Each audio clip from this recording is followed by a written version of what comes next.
One to one ஆன்மீக நேயர்களுக்கு அன்பு வணக்கம். நம்ம சேனலில் தொடர்ந்து சுவையான பல ஜோதிட நிகழ்ச்சிகளை பார்த்துட்டு வரோம். அந்த வகையில் இன்றைக்கி நாம் பார்க்க போகிறது சங்கல்ப கால சர்ப்பதோஷம், படக கால சர்ப்பதோஷம். இந்த ரெண்டும் என்ன அப்படிங்கிறத பார்க்க போகிறோம். ஜாதகம் அப்படின்னு பார்த்திங்கன்னா ஏதாவது ஒரு இடத்துல ராகு இருக்கும், அதுக்கு நேர் 7ஆம் இடத்துல கேது இருக்க தான் செய்யும். அது 1 7 2 8 3 9 4 10 அப்படின்னு தொடர்ச்சியாக போயிட்டு தான் இருக்கும்ல. இதில் பார்த்திங்கன்னா ராகு கேதுக்கள் எந்த இடத்துல இருந்தாலும் சிக்கல் அப்படின்னு சொல்லக்கூடிய ஒரு ஜோதிடர் முறை ஒன்று இருக்குது. இன்னொரு பக்கம் பார்த்திங்கன்னா ஒன்று அது இருக்கிற இடத்த பொறுத்தளவுக்கு பாசிட்டிவான பல விஷயங்களும் கொடுத்துட்டு போகிறோம். அப்போ எப்படின்னா, சில நேரங்களில் மனிதர்களுக்கு எதிர்பாராத பெரிய பதவிகள்லாம் சில நேரங்களில் கிடைக்கும். சொல்லுவாங்கள்ல, குப்பையிலேருந்து டக்குன்னு கோபத்து மேலே போய் ஏறிக்கிற சூழ்நிலாம் சொல்லுவாங்கள்ல, இதை கொடுக்குறதும் நிழல் கிரகங்கள். அதனால் அதை போய் நம்ம எல்லாமே தோஷம்னு பார்க்க முடியாது. இருந்தாலும் ஜோதிட நூல்களில் சொல்லப்பட்டிருக்கிற சில விஷயங்களை நம்ம சொல்லி தான் ஆகணும்.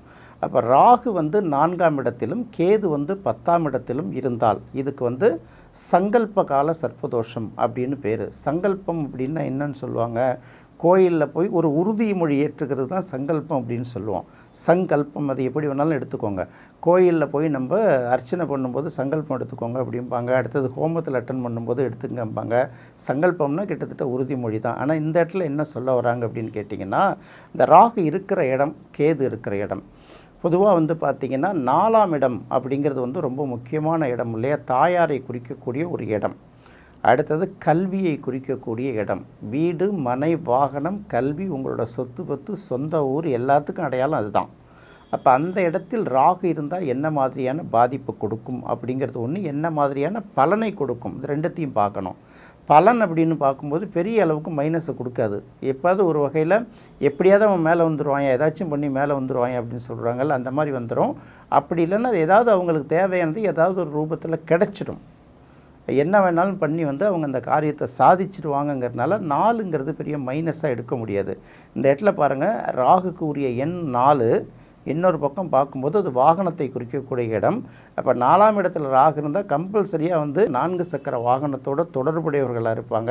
ஏதாவது ஒரு வகையில் அந்த இடம் இருக்கும். அடுத்தது பார்க்கும்போது இங்கே என்ன சொல்கிறாங்கன்னு கேட்டிங்கன்னா, ஏன் இந்த இடத்துல ராகு வருது அப்படின்னா, நம்ம உடனே பழைய என்ன பாவங்கள் என்ன புண்ணியங்கள் பண்ணியிருந்தால் வரும்னு எடுக்கும்போது, ஒருத்தவங்களுடைய வாழ்வாதாரத்தை அழித்திருந்தால், இப்போ வாழ்வு ஆதாரம்னு சொல்கிறாங்கல்ல, வாழ்க்கைங்கிறது வேறு, ஆதாரங்கிறது வேறு.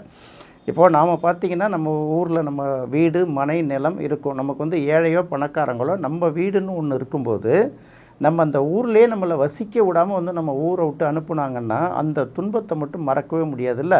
என்ன வேணாலும் போய்க்கலாம். ஆனால் பிறந்த இடத்த விட்டும் பிறந்த மண்ணை விட்டும் வேறு வழி இல்லாமல் ஒருத்தரால் அத்துமீறி விரட்டப்பட்டால் என்ன நடக்கும்? நம்ம புலம்பெயர்கள் உலகம் முழுக்க பார்த்திங்கன்னா புலம்பெயர்ந்தவரோட கதையை கேட்டிங்கன்னா, வேறு வழி இல்லாமல் தப்பிச்சு போகிறது, அடுத்தவங்களோட ஆக்கிரமிக்கு மிரட்டி போகிறது, போருக்கு பயந்து போகிறது, இல்லைன்னா ஊரில் வேறு தள்ளுறது, இந்த நாட்டை விட்டு வெளியேற்றுறது, இப்படியெல்லாம் பார்க்கும்போது அந்த சாபம் பெரிய சாபம் அப்படின்னு சொல்லுவாங்க. இந்த மாதிரி பாதிப்பு உள்ளவர்களுக்கு தான் பார்த்திங்கன்னா இந்த 4ஆம் இடத்துல ராகு வந்திருக்கும். இந்த மாதிரி துன்பங்களை மற்றவர்களுக்கு செய்தவர்களுக்கு வாழ்வாதாரம்னா ஒரு நிலம் ஒருத்தவங்களுக்கு இருக்கும். அந்த நிலம் தான் அவங்களுடைய வாழறதுக்கு தேவையான உற்பத்தியை கொடுக்குறதா இருக்கும். அந்த நிலத்தை அபகரிச்சிக்கிறது. அப்போ அவங்களுக்கு என்ன பண்ணுவாங்க, அதை விட்டுட்டு வேறு வழியே இருக்காது, என்ன பண்ணுறேன்னு சொல்லாமல் அவங்களால திருப்பி சண்டை போட முடியாமல் மனசுக்குள்ளே சாபம் விட்டு நீ நல்லாவே இருக்க மாட்டேன்னு போகிறாங்கல்ல. இந்த மாதிரி சாபத்துக்குரியவர்களுக்கு 4ஆம் இடத்தில் ராகு இருக்கும் அப்படின்னு ஜோதிட நூல்களில் சொல்லப்பட்டிருக்கு. இருந்தாலும் அது அப்படியே நம்ம எடுத்துக்கணுங்கிற அவசியம் கிடையாது. அந்த மாதிரி இடங்களில் பாதிப்புகள் வரும்போது அதை கொஞ்சம் யோசித்து பார்த்துக்கலாம். இப்போ நம்ம சங்கல்ப கால சர்ப்பதோஷத்தை பற்றி சொல்லும்போது, அடுத்தது பார்த்திங்கன்னா 10ஆம் இடத்துல கேது இருக்கும். அப்போ 4ஆம் இடத்துல ராகு இருந்தால் கண்டிப்பாக 10ஆம் இடத்துல கேது இருக்க தானே செய்யும். அப்படி இருக்கும்போது பார்த்திங்கன்னா 10ஆம் இடத்துல பொதுவாக கேது இருக்கிறது பெரிய அளவுக்கு மைனஸாக கருதப்படுவது இல்லை. 3 6 10 11 சொல்கிறோம்ல, அந்த உபஜயஸ்தானத்தில் கேது இருக்கிறது எல்லாத்துலேயும் நல்ல பலன்கள். அப்படின்னா கூட 10ஆம் இடத்தில் கேது இருக்கிற பல பேருக்கு சரியான வேலை வாய்ப்பு அமைவதில்லை அப்படிங்கிற ஒரு காரணம் இருக்குது. அடுத்தது பார்த்திங்கன்னா சில பேர் பார்த்திங்கன்னா இந்த உடம்பு வளைஞ்சி வேலை செய்ய மாட்டாங்க. அவங்களுக்கு பார்த்திங்கன்னா வேலைக்கு போகிறதுக்கான முழு தகுதியும் இருக்கும். ஆனால் அந்த உடம்பு வளைஞ்சி வேலை செய்ய மாட்டாங்கல்ல. சில பேர் பார்த்திங்கன்னா வீட்டில் என்ன கஷ்டனாலும் பரவாயில்ல, அதுக்காக நான் கவலைப்பட மாட்டேன், வேலைக்கு போக மாட்டேன்லாம் உட்காந்துருக்காங்கல்ல. இந்த மாதிரி பண்ணும்போது வேறு வழியே இல்லாமல் வயதான பெரியவர்கள் அவங்களோட உழைப்பை நம்ம சுரண்டி சாப்பிட்றதுக்கு சமமாகிடும். பார்த்திங்களா, அந்த மாதிரி உள்ளவர்களுக்கும் இந்த 10ஆம் இடத்துல கேது இருக்கும் அப்படின்னு சொல்கிறாங்க. அடுத்தது பார்த்திங்கன்னா ஒருத்தரோட வேலை வாய்ப்புக்கு நம்ம இடைஞ்சல் பண்ணியிருந்தாலும் தொழில் வாய்ப்புகளை தட்டி பறிச்சிருந்தாலும், இல்லை எதிரி போட்டியாளர்கள்னு வரும்போது அவர்களை வளர விடாமல் தடுக்கிறது இல்லை மட்டும் இல்லை, அவர்களை வந்து தொழிலை விட்டே விரட்டுற அளவுக்கு சில வேலைகள் செய்கிறாங்கல்ல. நேரடியாக மோத மாட்டாங்க சில பேர், அவங்களுக்கு அது வந்து கஷ்டமாக இருக்கும். நேரடியாக மோதினா தோற்றுருவாங்கன்னு தெரியும். அப்போ அந்த போட்டியாளர்கள் வந்து பங்கேற்க விடாமலே சில பேர் தடுப்பாங்க. பார்த்தீங்களா? இதுக்கு பேர் என்ன சொல்லுவாங்க? பெரிய மனிதர்கள் செஞ்சால் ராஜதந்திரம், சின்ன மனிதர்கள் செஞ்சாங்கன்னா துரோகம் அப்படிம்பாங்கல்ல. அந்த மாதிரி தான் சதி திட்டம்ங்கிறாங்கல்ல.